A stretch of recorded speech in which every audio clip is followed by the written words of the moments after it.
kind of the last conversation for us today. Is this something I found interesting? And it's maybe a little different than something that we would normally talk about here, but it is connected to pop culture because it's connected to Drew Barrymore, the actress, now pop cultural icon. She's been around forever, like since she was like 7. I think she was 7 in E.T. Which I had forgotten that she was in E.T. Like I had totally forgotten that she was in that movie. Yeah, it's crazy. And then she's been around in various capacities, like acting or whatever in the industry. Like, I mean, that's a long time. Like, that's a long. E.T. came out a while ago. Yeah. So she's just an interesting person. I know she came under fire was during the COVID stuff when she was going to try and film, through the strike, and she wanted to and people criticized her because she was going to try and film some of her show just without some of the writers, and because there's other people she needed to pay that were working that weren't writers, and everyone got mad at her for and she had to give a groveling apology and all that kind of stuff. But I feel like she's always been someone that at least, I don't know about always, but at least recently is willing to just sort of speak from her heart and take the hits, even if it's sort of an unpopular decision. And she had a kind of I don't know what you would call it, like an essay, a post, an Instagram, like multi-slide. You got to. I'd definitely call it an essay. Just sort of sharing her own thoughts on, her career and her, the transition now that she's a mother, and particularly focused on, like phones and like media and like. As a mother now, with the background she has, her experiences, her mistakes, and what she had to go through as a young woman coming up in Hollywood, and then now looking as a mother, and her own kids, and how do you keep them from having to experience some of that? So she touches on several things, and then we can kind of get into it a little bit because I think they are definitely relevant questions for Christians. And kind of the main question that I want us to keep in mind for this is just, as I was thinking about this, is the idea of as Christians, we should be plugged into culture. That's we wouldn't be doing this podcast if we didn't believe that. But at what point do we sort of ride that inevitable wave of this is the way the culture is? The genie's not going back in the bottle. We got to embrace that and just sort of go with it, and and just sort of adapt with the times, because there's times when we need to do that. And at what other points do we sort of swim against the current and say this is the way the culture's going, but that's a bad way. So we might not be able to swim very far up current, but we're at least going to try and hold back some of that, because that's sort of what her post is about. She talks about many things. She references where she did a photo shoot for Playboy magazine when she was 19. She's a teenager doing this shoot, and she mentions in the essay, says, "I thought it would be a magazine that was unlikely to resurface because it was paper. I never knew that there would be an internet. I didn't know many things." And just sort of using that as her reference for just the permanence of some of this stuff that we take for granted. Things that we say or do that we think are just going to be gone, silly things we do as a teenager or a young person, can actually remain for a long time. And even more so in this digital age. So she says, which leads me to my kids. Now that I'm a mother, I cannot believe I am in a world that correlates to my own personal pitfalls and many of my peers who got too much too soon. Kids are not supposed to be exposed to this much. Kids are supposed to be protected. Kids are supposed to hear no. But we are living in an a la carte system as caretakers in a modern, fast-moving world where tiny little computers are in every adult's hands, modeling that it is okay to be attached to such a device that is a portal to literally everything. How did we get there? And then later she says, remember my childhood. How are we allowing kids to have this much access for brains that are not fully developed and group texts? These texts can get so toxic, and we must protect our children from being put in scenarios where they cannot always control the rhetoric of the multi-party dynamics that can get put on record or on a cloud, only for potentially haunt them one day. So very much just thinking about this the influence of phones and screens, and the way that much like her own privilege of she's in Hollywood and money, that opened her up to a world of stuff that she wasn't ready for. And she shares in the thing, she attempted to commit suicide as a young person. She was sort of lost all hope. She went to rehab for a couple of years too, I think. Yeah, and she was on all the magazine covers and tabloid. Her career was over, and she is able to get through that. But saying nowadays phones can almost offer that to everyone. They can offer access to things that that we shouldn't have access to, or kids shouldn't have access to. What are some of your thoughts? Because we are both parents, like of young kids that mine are a little older, so like Yeah. getting close to the conversation of like I mean, without any connection of people knowing we're talking about this, like yesterday, one of my boys was like almost in tears talking to my wife, saying like, you know, that he doesn't have a phone because his friends are starting to get phones, like they're in 4th grade, and like, so like. It's like, well, I'm actually talking about that on the podcast. So it very much is a relevant conversation. But what are some of your initial takeaways? Yeah, I mean, my kids are a few years behind yours, and so thankfully I don't have to hear the tear-filled pleas as to why do you hate me so much, and if you loved me, you'd get me whatever all the other kids have. But yeah, I mean, this is like 100%. I'm swimming against the grain on this one, and I don't even know how much it is against the grain. And what I would love to hear from are the parents of your son's kids. I'm not your son's, the parents of your son's friends, who are getting these phones in 4th grade. That's 9, 10 years old. What's the pitch there? Like, because I feel like most people that I talk to, and my wife and I, we had this conversation last night actually, and she didn't realize that we were talking about this on the podcast today. But who are these parents? And again, not to sound judgmental, but what's the reasoning behind giving your child a smartphone? I would say before the age of 16. Definitely before, like, I don't know, 13, 14.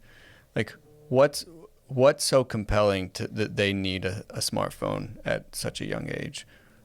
Because I feel like at least our generation seems to be very much in the camp of like, yeah, our kids are not getting phones, or at least not phones that have unfettered access to the big wide world. And so to me, at least a lot of what I'm hearing is like, yeah, we're not doing, like, we're delaying phone, at least smartphone usage for as long as possible. And so I'm very much in the camp with Drew on this one. Is like, we should be protecting children, and I think they only get one childhood. And I mean, you can read countless stories of childhoods ruined by smartphones, and not even stuff that's like necessarily out there in public, but just the toxicity of undeveloped brains on a group text, or just even within their peer group. It's like, this is insanity. Well, and the great thing too is like, because again, we can like the undeveloped brains can be taken as like a as a condescending thing, but like you think of like people that are not young 12-year-olds, like, and like social media and like all that access, like that ruins us. Like there's a bunch of like boomers or millennials like that are on social media that I'm like, probably shouldn't be. Like, like, yeah, what are you doing there? Like, you're a grown adult and posting that. And you can see almost in real time them get like corrupted by it. And it's like, we can't handle it. Yeah. And like we've seen like the the bad fruit of it. It's like, why would my 9-year-old to me it's insanity, and I feel like it's almost I don't know, maybe this is extreme, but it would almost border on like child abuse in some ways. That's probably too harsh of a term, but exposing your children to this level of, it's not doing them any favors. No, like not at all. Like 100% negative. I mean, like, even if I wasn't doing like work stuff where we sort of need social media or like promoting things, like like I probably wouldn't need. Like, I'd be fine to not have it, because it's hard to think of very many things that like a phone gives me access to that I would say are beneficial to me. Like like there are things, and she gets into it in her essay, like, we need dumb phones. We don't need smartphones. Like, we need phones that can text. Like, there's things like I have all my music on there. GPS. Like, even places I go to like every week, I still put it in the GPS just because I'm dumb and don't know how to drive. Like, there are things that hey, it'd be good to have. Like, hey, my kids go to someone else's house or just to the neighbors, and we need them to come home for dinner. Like, it'd be nice to just send them a text instead of having to go walk out there and go grab. Like, there are things that are good from phones. I think what she's getting at is not just like phones as a thing, Yeah. as much as it is like kind of the social media, the social dimensions of it. And like my teacher's a high school teacher, like she sees this like the different like group message things that go around, and like they're horrible, like they're just awful. Yeah. Like, you know, there's like kids telling other kids to kill themselves, and like it's like a private Christian school, and like Yeah. like there's tons of stuff, and I feel like we're at the point too where like there's no excuse to not be informed on it, because like Yeah. in some ways it's almost like smoking has become where like there's, you know, like Jonathan Haidt just had a new book. I haven't read it yet. I bought it, but I've heard a lot about it. The Anxious Generation, and he's like a prominent like psychologist who's probably done the most research into this, as far as like he particularly focuses on teenage girls and like the Yeah. influence of screen time, and said like there's a direct line, you know, it's not ambiguous, of like anxiety and depression and suicide that can be traced to just screen time access. Yeah. Like, you know, like there's the data is very clear, but there's still sort of, you know, the sense of like, well, yeah, it is, but like my kid's a good kid, and like, you know, I'm tired, and it'd be nice for them to be able to just like be on their phone, and I can sit on the couch and watch football or something like, I don't know. And like, and I don't know necessarily where I'll land on that. Like, 'cause like, I haven't had to make that decision. Yeah. Like I know Christians can get chided for being, you know, like their kids come home from college and it's like, oh, you put your phone in the Tupperware bin. Like, you're going to get it when you leave for college. Like very, you know, like, you know, I read every text my kid ever sends. Like sort of some of that, which I don't know. Like I feel like I hope I can trust my kids to a point where like I don't need to be Yeah. looking over their shoulder at all times. You know, I hope I can instill enough like character. Yeah. And then like, it's like, I know you can take it too far, and that's maybe easier to like, see, well, we don't want to be that, so give them their phone at 6 and like see how they like, you know, you can. It's easy to push back against that, but that doesn't mistake the need to like for Christians to be very intentional, and like it's okay to swim upstream. Like I know even like with the COVID and like the digital church age, and it's like, well, everything is digital now. Like we're gonna dive right in because that's where the people are, and it's like, well, Still doesn't make it better. yeah, it's like, well, that might be the way things are going, but like that's worse than. I mean, there's benefits if people can't come to church or whatever, but like a digital church is not the same as a physical church. Well, it's still a poor substitution. Yeah, and it's like, Like- well, maybe that's where people are going, but like we need to keep emphasizing this because this is what Jesus called us to, and like, there's advantages to that community, shoulder to shoulder in the flesh, that you don't get kind of anonymously signing in and just watching while you fold laundry or cook lunch. Like, you know, like there's Yeah. times when it's like, okay, culture, we want to be relevant, but like it doesn't mean we just like jump in the boat, you know, put the sail up and just go wherever it takes us. Yeah, you know, and again, that's why I go back to like I'd love to hear from parents who have made that decision to say, yeah, I'll give my 12-year-old, my 10-year-old an iPhone. Like, walk me through that decision tree. You know, what led you to that?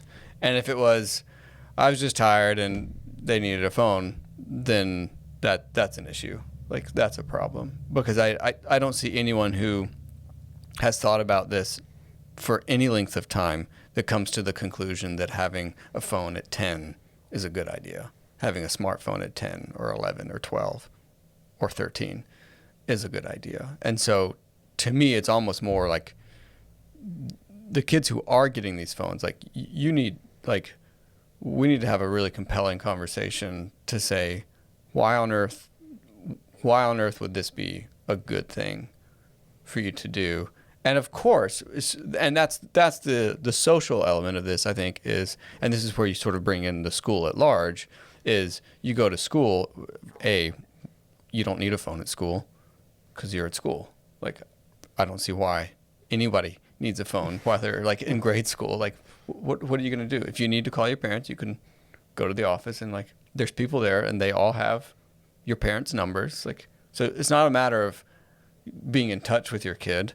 And I think this is where schools can step up and can set some ground rules. And I have heard of schools doing this, where it's like, we're like a school, a phone-free school, or some sort of baseline where it's like, it's not a matter of the haves and the have-nots, because that's ultimately what if you don't take a strong stance on this as a school, you end up in a place where it's the peer pressure a thing. few people with questionable parents end up kind of ruining it for all the other kids who now see what they have and they want it too, and it kind of snowballs into this whole mess. And so I would also put a lot of emphasis on schools making those decisions for those kids, to say, look, if you're going to come to our school, and I think especially private schools are in a better position to do this, because it's like, we're a private school, like